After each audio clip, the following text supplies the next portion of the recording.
Greetings everyone, I am Jahzeel Fetalino of Group 4 NSTP2. In this video, I will be discussing the positive effects of graft and corruption. Graft and corruption, just like any other political ideologies, is like a coin of two sides. If it has negative effect, then it also has positive effects.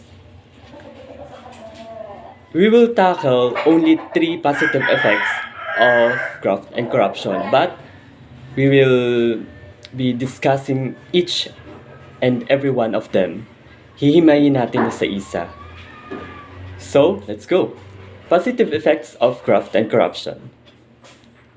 Number 1, the depressed sector may benefit in the form of gainful employment as in nepotism. So the key here is gainful employment. Sabi sa una, first positive effect nito para dun sa mga taong nasa laylayan, yung mga mahihirap, or in this term is depressed sector, nabibigyan sila ng trabaho, and not just any other employment, but gainful employment. What do we mean by gainful employment? Gainful employment refers to an employment situation where the employee receives steady work and payment from the employer. So, sabi dito, gainful employment, hindi lang to basta trabaho, kundi meron kang steady work and payment. Meron kang pagkakakitaan na stable. Tuloy-tuloy, kumbaga. Sabi din dito, it is a necessary component of living a fulfilled life, noting its positive impact on identity, social support, purpose, and challenges. So, bakit mahalaga yung gainful employment? Paano siya naging positive sa depressed sector ng lipunan or dun sa mga mahihirap na tao? Pag kasi sinabi mong gainful employment, since nabigyan ka na ng trabaho ng stable na pagkakakitaan, importante din to sa good quality of life, sa magandang pamumuhay in Tagalog. Malaki kasi yung impact nito sa mental well-being ng isang tao. Next is the second key, which is nepotism. Sabi dito, magbe-benefit daw yung depressed sector o yung mahihirap na tao in the form of gainful employment na parang katulad sa nepotism. Ano ba pag sinabing nepotism? Nepotism means it is the appointment to a job based on kinship. Another word for nepotism is favoritism. So, mabibigyan ka ng posisyon or mabibigyan ka ng trabaho base sa kung sino yung kilala. Parang ganun. Mabibigyan ka ng trabaho dahil kilala ka. In other words, favoritism or Pardino system, kumbaga. Number 2, it provides supplement mechanism for investment purposes. Number 2, the key here is investment. Positive effect ng graft and corruption is investment. The money can be invested in private enterprises to directly support their project. So sabi dito, yung pera na nakukuha nila dun sa corruption, yung corrupted money nila, ay pwede nilang i-invest sa mga private enterprises para suportahan yung mga project ng mga private enterprises na ito. Sabi pa dito, in developing countries like ours, where private finance is most needed, government support is necessary for efficient financing of their project and better risk management. Sa mga bansa na tulad natin, na tinatawag na developing countries, hindi ganun kalaki yung fund, yung pera na nakalaan sa mga private enterprises or private sector. Dahil doon, since hindi ganun kalaki yung pera na ilalaan doon, kailangan talaga nila ng tulong, ng financial na tulong mula sa gobyerno. Bakit? Dalawa kung bakit. Una, efficient financing.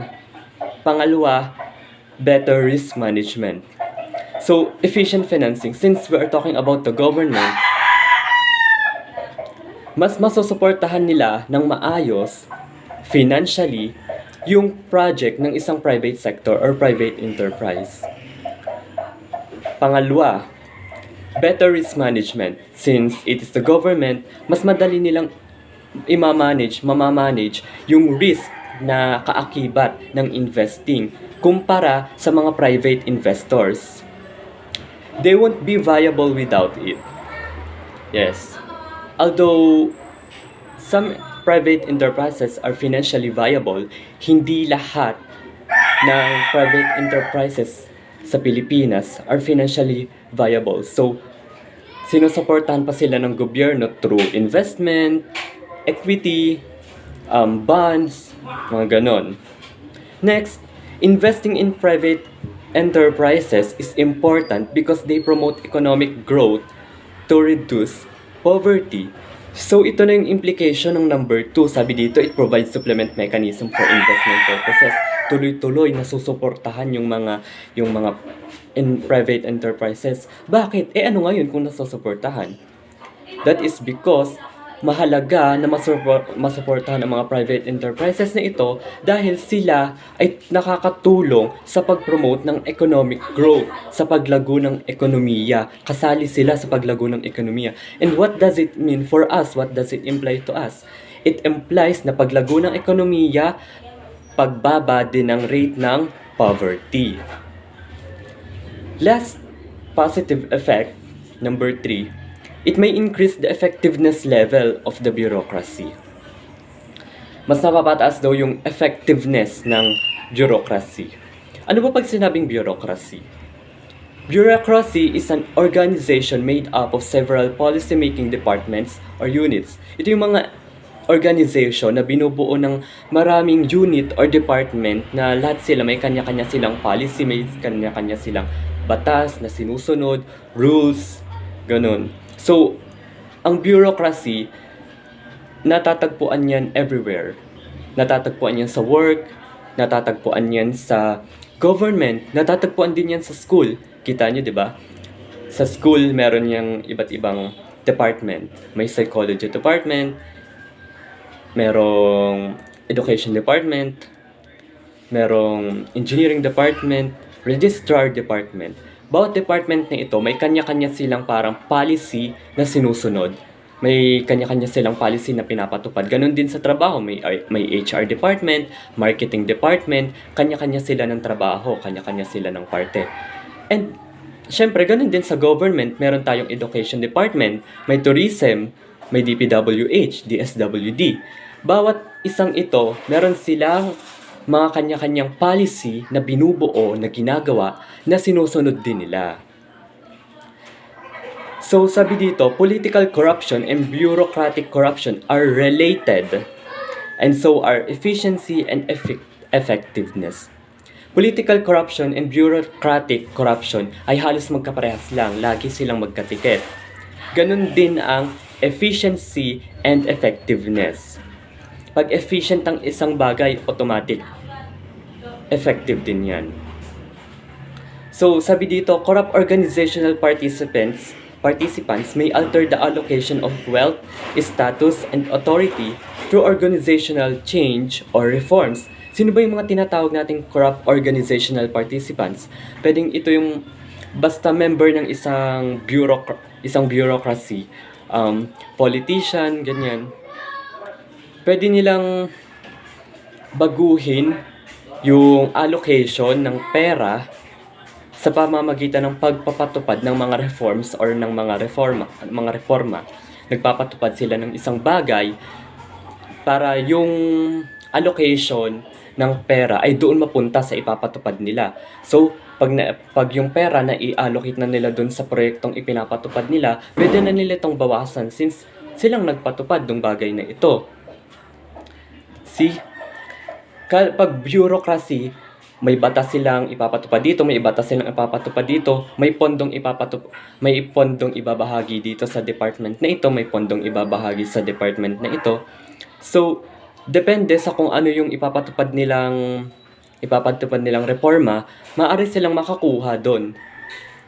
And yung makukuha nila, akala natin ay kaya lang sila nagpapatupad ng ganun is para just for the change, dahil gusto lang talaga nilang ng pagbabago, kaya sila nagpapatupad ng reforma. Ang hindi natin alam, these reforms have hidden agenda, which is to alter the allocation of wealth, status, and authority dahil may makukuha sila, kaya sila nagpapatubad ng mga reforms na iyon. Last, ironically, reforms in the name of efficiency may lead to greater bureaucracy. So sabi dito sa number 3, napapataas yung effectiveness level ng bureaucracy. Lalong, kumbaga, mas nagiging effective yung bureaucracy. Kaso, ironically nga lang, nagiging effective nga yung bureaucracy dahil sa mga pinapatupad nilang reforms, lalo namang lumalala yung hatid na negative effect ng bureaucracy. So you see, that is the end of our report. But please keep in mind that positive or negative, corruption is corruption. Corruption in the lower level affects that corruption in the higher level. That's all, and thank you for paying attention.